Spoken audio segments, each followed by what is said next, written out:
আল্লাহ রাব্বুল আলামিন বলছে, বান্দারে শোনো, আমি তোমাদেরকে জান্নাত থেকে দুনিয়ার অন্ধকারে পাঠালাম। এই দুনিয়া নামক অন্ধকারে পাঠায় দিয়া আলোর ব্যবস্থা করি নাই তা নয়, বরং তোমরা এই অন্ধকারের মধ্যে জীবনের মোড়ে মোড়ে বাঁকে বাঁকে হারিয়ে যেতে পারো। এই জন্য আমি আল্লাহ রাব্বুল আলামিন আমার নবী, বিশ্ব নবী জনাবে মুহাম্মদ রাসূলুল্লাহ সাল্লাল্লাহু আলাইহি ওয়াসাল্লামকে তোমাদের কাছে নূর হিসাবে পাঠিয়ে দিলাম। আর একটা আমি গুগল সার্চ লোকেশন বিলবোর্ড আমি তোমাদের সামনে দিলাম। এই জন্য জীবনের মোড়ে মোড়ে বাঁকে বাঁকে বান্দা যেন হারিয়ে না যায়, আমি আল্লাহ রাব্বুল আলামিন তোমাদের সামনে নূর নামক বিশ্ব নবী পাঠিয়ে দিলাম। এবং তোমাদের সামনে একটা লোকেশন বোর্ড নামক কোরআনে কারীম আমি তোমাদের সামনে দিয়ে দিলাম।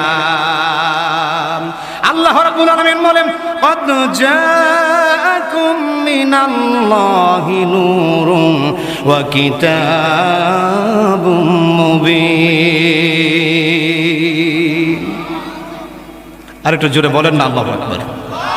আল্লাহ রাব্বুল আলামিন বললেন, দুনিয়াবাসী শোনো, জীবনের মোড়ে মোড়ে বাঁকে বাঁকে বান্দা যেন হারিয়ে না যায়, এই জন্য আমি আল্লাহ রাব্বুল আলামিন জীবনের মোড়ে মোড়ে বাঁকে বাঁকে হেদায়েতের আলো, নূরের আলো আমি আল্লাহ তাআলা জ্বালিয়ে দিলাম। আবার ভাইয়েরা, আমার বন্ধুগণ, এখন আপনাদের সামনে কথা হলো, ফাত্তাবিউনি, আমরা কেন রাসূলের অনুসরণ করব? প্রশ্ন আসে কিনা? আল্লাহ রাব্বুল আলামিন বললেন, আমার রাসূলের অনুসরণ করো, একটা শর্ত দিলাম। আল্লাহকে প্রশ্ন করেন, ও আল্লাহ তাআলা, আমরা রাসূলের অনুসরণ কেন করব? ঠিক কিনা? কথা আসে কিনা বলেন তো? প্রশ্ন আসে কিনা?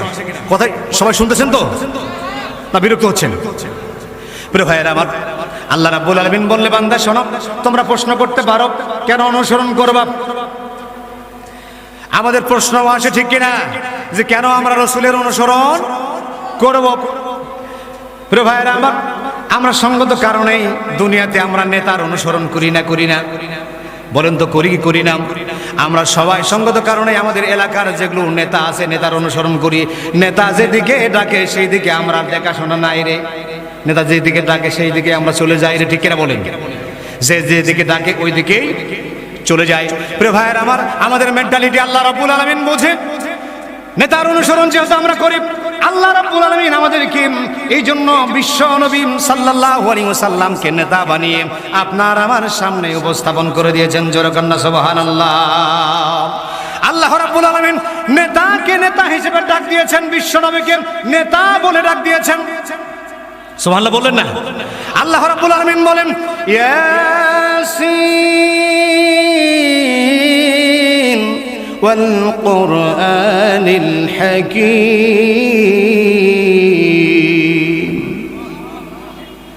আবার ভাইরা, ইয়া শব্দটা হরফে নিদা। সিন শব্দের অর্থ হলো সাইয়্যিদ, সাইয়্যিদ শব্দের অর্থ হলো নেতা, হে নেতা। কথা শুনতেছেন? ইয়াসিন শব্দের অর্থ হলো হে নেতা। আল্লামা ফখরুদ্দিন রাজি রহমতুল্লাহ আলাইহি তাফসীর ইবনে কাবিরের ভিতরে সিন শব্দের অর্থ করেছেন পাঁচটা। কয়টা? একটু আওয়াজ দিয়ে বলুন সবাই, কয়টা? পাঁচটা। প্রিয় ভাইয়েরা আমার, এক নাম্বার সিন শব্দের অর্থ লিখেছেন সাইয়্যিদুল আলামিন। দুই নাম্বার সিন শব্দের অর্থ করেছেন সাইয়্যিদুল বাশার। তিন নাম্বার সিন শব্দের অর্থ করেছেন সাইয়্যিদুল আম্বিয়া। চার নাম্বার সিন শব্দের অর্থ করেছেন সাইয়্যিদুল মুরসালিন। পাঁচ নাম্বার সিন শব্দের অর্থ করেছেন সাইয়্যিদুল কাওনাইন। প্রিয় ভাইয়েরা আমার, আল্লাহ পাক কোরআনে কারীমের ভিতরে আপনার আমার নবীকে, জগৎ সমূহের নবীকে আল্লাহ পাক নেতা হিসাবে ডাক দিয়েছেন। যেরকম সুবহানাল্লাহ। আমরা ওই নেতার অনুসরণ করতে রাজি আছি তো? কথা বলতে হবে, রাজি আছি ইনশাআল্লাহ? কথা বলেন। প্রিয় ভাইয়েরা আমার, কেন অনুসরণ করব সেই নেতার?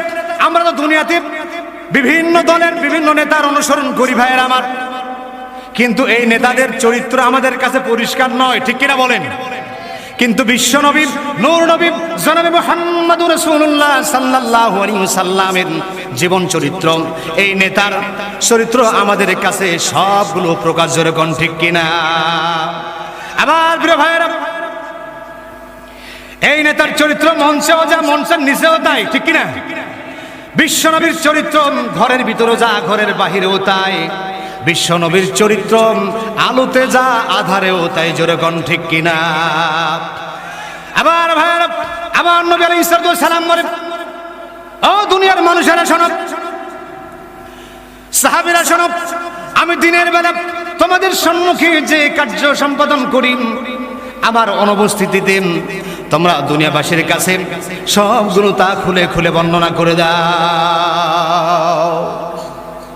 প্রিয় ভাইয়েরা আমার, বিশ্বনবী বলেন, ও বিবিরা, আমি রাতের আধারে ঘরের ভিতরে যে কার্যটি সম্পন্ন করলাম, আমার অনুপস্থিতিতে বিশ্ববাসীর কাছে তা জানায় দাও। আর আমাদের নেতারা মঞ্চের উপরে যা বলে, বাস্তবে নিচে গিয়ে আর তা মিল হয়? মিল হয়?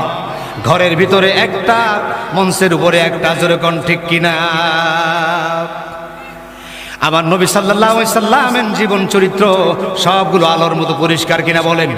এই জন্য আমরা ওই নেতার চরিত্র মানতে রাজি আছি তো? বলেন, মানতে রাজি আছি? কথা বলতে হবে, রাজি আছি? ভাইয়ের আমার, ওই নেতার চরিত্র সম্পর্কে আমার আল্লাহ রাব্বুল আলামিন ডাক দিয়ে বলছেন, দুনিয়াবাসী শোনো, আমার আল্লাহ তাআলা বলেন, ও দুনিয়ার মানুষেরা শোনো, ও আমার নবীর চরিত্রর সার্টিফিকেট আমি আল্লাহ নিজেই দিয়ে দিলাম। আল্লাহ রাব্বুল আলামিন বলছেন, ও দুনিয়ার মানুষেরা শোনো, ওয়া ইন্নাকা লাআলা খুলুকিন আযীম, আমার নবীর চরিত্র হলো মহান চরিত্র, জোরে কোন সুবহানাল্লাহ। ভাইয়েরা আমার, আপনাদের লক্ষ্য করে বলি, আমার রাসূলুল্লাহ সাল্লাল্লাহু আলাইহি ওয়াসাল্লামের জীবন চরিত্রের ভিতরে মানবতার জন্য উত্তম আদর্শ আল্লাহ পাক রেখে দিয়েছেন, জোরে কোন সুবহানাল্লাহ। আপনারা মন খারাপ করতেছেন মনে হয়, মন খারাপ করতেছেন? আলোচনা শেষ করে দেব, আপনাদের কাঙ্ক্ষিত মেহমান চলে আসবে ভাইরা। আমার ভাইরা, আল্লাহ রাব্বুল আলামিন বললেন, আমি আমার নবীর চরিত্র সম্পর্কে সার্টিফিকেট দিলাম। দুনিয়ার মানুষের আমাদের সার্টিফিকেট দেয় মেম্বার, চেয়ারম্যান, ঠিক কিনা বলেন? আমরা গাঁজাখোর, মদখোর, ঘুষখোর, সুদখোর সবগুলোর চরিত্র ভালো লেখে কিনা মেম্বার, চেয়ারম্যান? একথা কন্যাকে লেখে কিনা বলেন? সকলের চরিত্রের ব্যাপারে তারা ভালোই লেখে, খারাপ লেখে না, ঠিক কিনা? কিন্তু আমার রাসূল সাল্লাল্লাহু আলাইহি সাল্লামের চরিত্রের সার্টিফিকেট দিলেন কে বলেন তো? আল্লাহ পাক দিলেন এবং বলে দিলেন, দুনিয়াবাসী শোনো, লাকাদ কানা লাকুম ফি রাসূলিল্লাহি উসওয়াতুন হাসানাহ। ও দুনিয়াবাসী শোনো,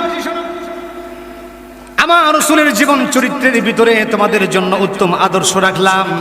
তোমরা যদি আমার রাসূলের আদর্শ ধরো, জীবন চরিত্র তালাশ করো, তাহলে তোমাদের ভিতরে আর কোনো সন্দেহ সংশয় থাকবে না। আমার রাসূলের জীবন চরিত্রের আদর্শ ধরো, ওই আদর্শ যদি জীবনে ফিট করতে পারো, যুবকেরা একটুখানি আমার রাসূলের চরিত্রের সাথে নিজের চরিত্রটা মিলায় নেবা এবং আদর্শের সাথে যদি আদর্শ মিলাই নিতে পারো, তাহলেও তোমরা জগতের জন্য শ্রেষ্ঠ উম্মত হয়ে যাবে, শ্রেষ্ঠ যুবকে পরিণত হয়ে যাবে, জোরে কোন সুবহানাল্লাহ। আবার ভাইয়েরা, আমার রাসূল সাল্লাল্লাহু আলাইহি ওয়াসাল্লামের আদর্শের দিকে একবার খেয়াল করেন। আমার রাসূল ছিলেন শিশুর আদর্শ, ঠিক কিনা? আমার রাসূল ছিলেন যুবকের আদর্শ, আমার রাসূল ছিলেন কিশোরের আদর্শ, আমার রাসূল ছিলেন স্বামীর আদর্শ, আমার রাসূল ছিলেন পিতার আদর্শ, আমার রাসূল ছিলেন নানার আদর্শ, আমার রাসূল ছিলেন আদর্শ সমাজ সংস্কারক, আমার রাসূল ছিলেন আদর্শ প্রতিবেশী, আমার রাসূল ছিলেন আদর্শ নেতা, আমার রাসূল ছিলেন আদর্শ রাষ্ট্রনায়ক, জোরে কোন ঠিক কিনা? আমার রাসূল ছিলেন আদর্শ ব্যবসায়ী। যে যে যেখানে আমার রাসূলের আদর্শ গ্রহণ করবে, সে সেখানেই আদর্শবান হয়ে যাবে। একথা বলেছেন কে? একথা বলেছেন কে? আপনারা আমি যদি আমার রাসূলের আদর্শ অনুসরণ করি, তাহলে আমরাও ঠিক আদর্শবান হয়ে যাব। ও যুবকেরা, তোমরা যদি আদর্শ যুবক হতে চাও, বিশ্ব নবীর আদর্শ ফলো করো, ঠিক কিনা? প্রিয় ভাইয়েরা আমার, বিশ্ব নবীর আদর্শ ছাড়া আমরা সমাজ পরিবর্তন করতে পারবো না। আমার ভাইয়েরা, আপনাদের সাথে সামনের দিকে বেশি যাওয়ার সুযোগ হবে না। আপনাদের কাছে আমি উদাত্ত আহ্বান জানাই, যে পয়েন্টটা নিয়ে কথা বলার জন্য ইচ্ছা করেছি, প্রয়াস করেছি, জানি না কত দূর যেতে পারবো। আমি আমার গবেষণায় ধরা বলল, বিশ্বনবী সাল্লাল্লাহু আলাইহি ওয়াসাল্লাম যেই মক্কার মরা মানুষগুলোকে, জাহেলিয়াতের অন্ধকারচ্ছন্ন সেই মানুষগুলোকে কি মন্ত্র দিয়া, তন্ত্র দিয়া, কি কৌশলে, কি আদর্শে বলেন ভালো করলেন, পরিবর্তন করলেন, সোনার মানুষে পরিণত করলেন। জানার দরকার আছে না নাই? কথা বলতেছেন না? জানার দরকার আছে না নাই? প্রিয় ভাইয়ের আমার, আমার আপনার নবী, গরম পানি দেওয়া যাবে?